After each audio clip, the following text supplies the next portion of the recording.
longtemps la directrice de la Bibliothèque des sciences de la santé et du Learning Center Hippocrate. Et voici Caroline Closset, bibliothécaire, qui travaille avec moi. Donc, je suis là pour vous présenter en quelques mots la bibliothèque et le Learning Center Hippocrate, qui va devenir, je l'espère, un de vos lieux de vie sur le campus. Tout d'abord, pour nous localiser, nous sommes tout à fait à côté de cet auditoire, à côté du centre faculté, au milieu du campus. Je pense que vous avez un plan dans votre Welcome Pack reçu en début de journée. Je pense qu'on a dû vous demander en début de journée de ranger vos smartphones et de les éteindre. Eh bien, je vais vous demander de les rallumer, de les prendre en main. Donc, on va faire quelques petits quiz en ligne. Vous pouvez vous connecter en utilisant le QR code qui est à l'écran ou aller directement sur wooklab.com avec le code SYSAKY. SYSAKY.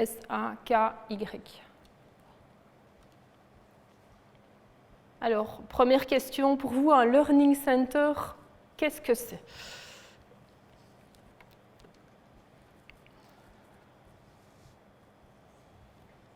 Soyez pas timide, n'hésitez pas à envoyer plusieurs réponses si vous pensez que la définition est multiple.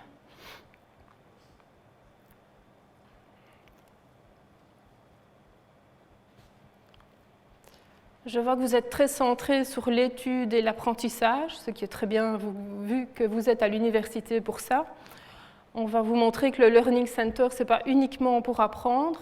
Je vois aussi qu'il y a des gens qui ne savent pas ce que c'est, mais c'est merveilleux, comme ça ils vont apprendre quelque chose aujourd'hui.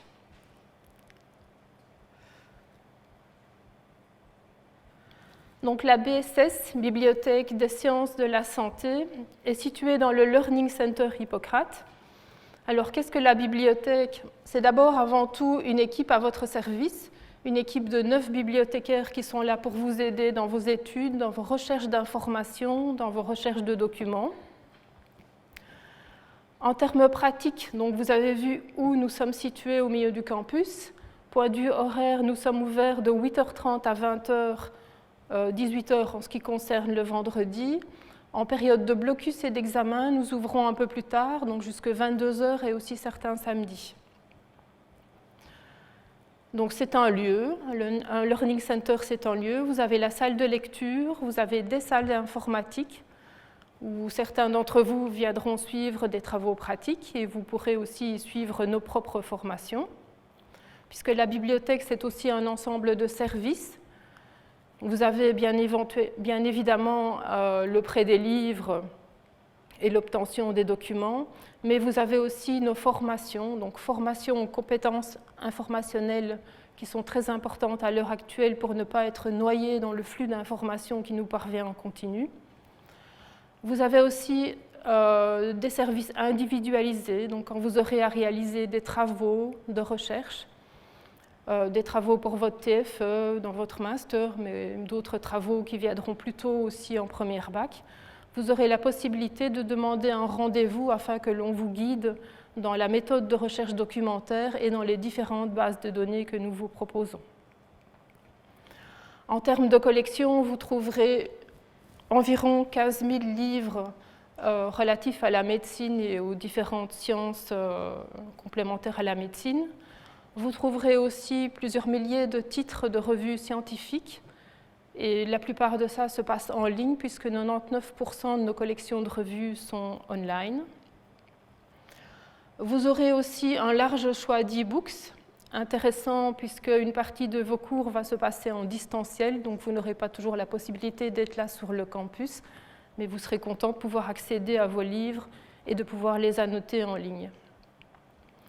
Pour vos travaux, vous aurez évidemment accès à toute une série de bases de données. Certaines sont gratuites et donc disponibles indépendamment de l'université, mais la plupart demandent un abonnement qui est assez onéreux et vous l'aurez gratuitement via la bibliothèque.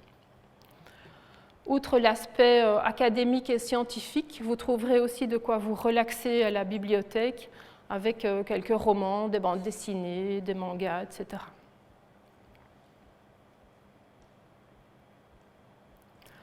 Voici en image et je vous invite, quand vous aurez un petit moment avant même vos cours ici, à passer à la bibliothèque, à la découvrir avant de commencer d'entrer dans le vif du sujet. Donc l'entrée principale du Learning Center est à votre gauche et vous découvrez une vue sur la salle de lecture au milieu. On a l'habitude de mettre aussi les nouveautés, donc ce qu'on vient juste d'acheter en évidence pour vous permettre de les voir au moment où elles rentrent.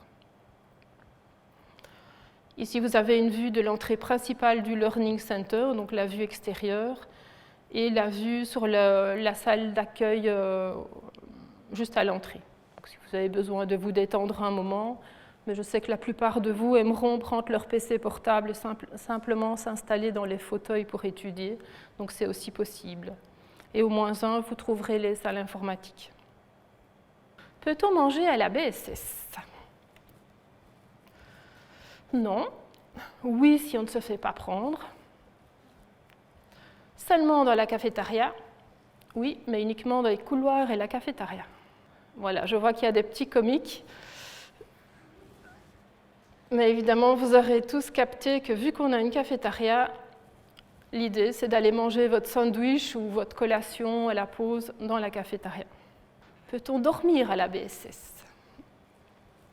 Oui, si on ne ronfle pas. Oui, mais uniquement dans les fauteuils. Oui, mais uniquement pendant la journée internationale du sommeil. J'imagine que vous savez quand c'est. Oui, mais à vos risques et périls. Donc je vois qu'il y en a qui aiment vraiment expérimenter et je suis contente de voir qu'il n'y a pas trop de ronfleurs. Il n'y a pas de bonne réponse, on vous laissera découvrir. Voilà, moi je ne sais pas si vous m'entendez bien. Donc moi je vais vous introduire un petit peu les tables thématiques. C'est assez récent à la bibliothèque. Donc depuis l'année passée, on a commencé à faire des tables thématiques suivant justement des journées internationales ou des journées mondiales. Donc là par exemple sur la photo, c'est la journée mondiale internationale du sommeil. L'année passée, nous avons aussi fait une table thématique sur le sida, sur l'alimentation. Enfin, c'est chaque fois suivant les semaines internationales, les journées mondiales et tout ça. Donc là vous pourrez venir à la bibliothèque voir à partir du 21 septembre, nous aurons la journée mondiale contre la maladie d'Alzheimer. Donc nous ferons une table thématique sur ce sujet-là. Et chaque fois, au fur et à mesure de l'année, vous en aurez d'autres. Vous venez découvrir directement la bibliothèque.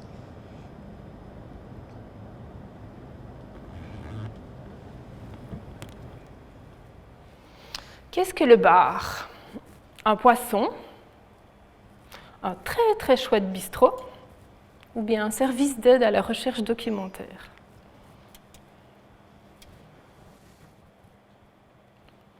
Je vois qu'il n'y a que des bons élèves ici, c'est magnifique. C'est évidemment le bureau d'aide à la recherche documentaire, donc je vais vous parler des formations. Vous trouverez à l'ABSS un ensemble de formations collectives, notamment sur la méthodologie, sur différentes bases de données ou sur les logiciels bibliographiques. Le programme va bientôt être publié, donc vous l'aurez à la rentrée. Et comme je le disais tout à l'heure, si vous avez besoin d'une aide plus personnalisée pour un travail bien particulier, il suffit de demander un rendez-vous à l'adresse formation-bss@uclouvain.be.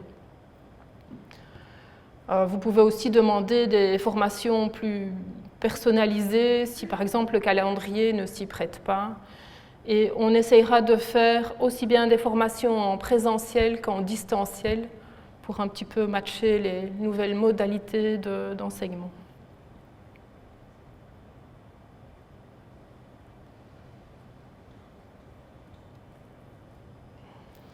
Alors, peut-on trouver ou lire la Gazette ? Je suppose que vous savez ce que c'est, ou le journal, un quotidien à la BSS.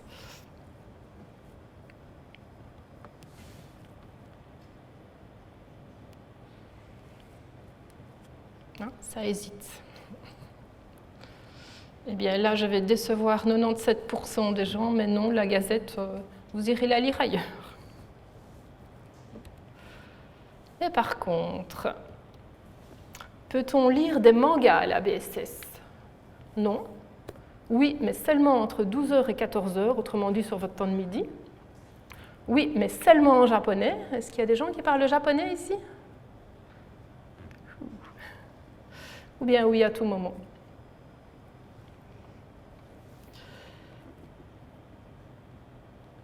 Eh bien, je suis contente de voir que 97% des gens m'ont bien écouté et effectivement, vu le fond culturel, on peut lire des mangas quand on veut à la bibliothèque. Quelques images pour vous montrer ici nos collections.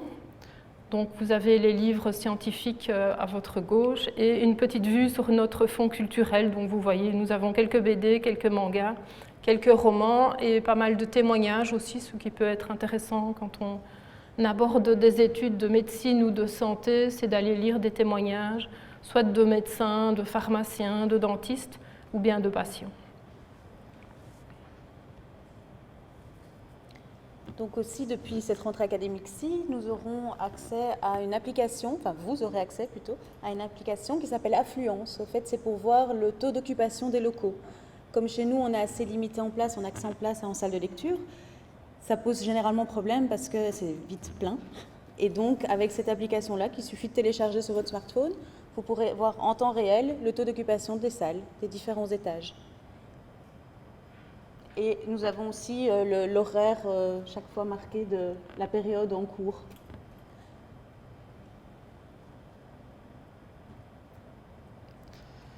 Et un tout petit point pour vous, pour que vous repartiez avec une image un petit peu positive de cette journée, en vous disant qu'il y a plein de monde pour vous aider.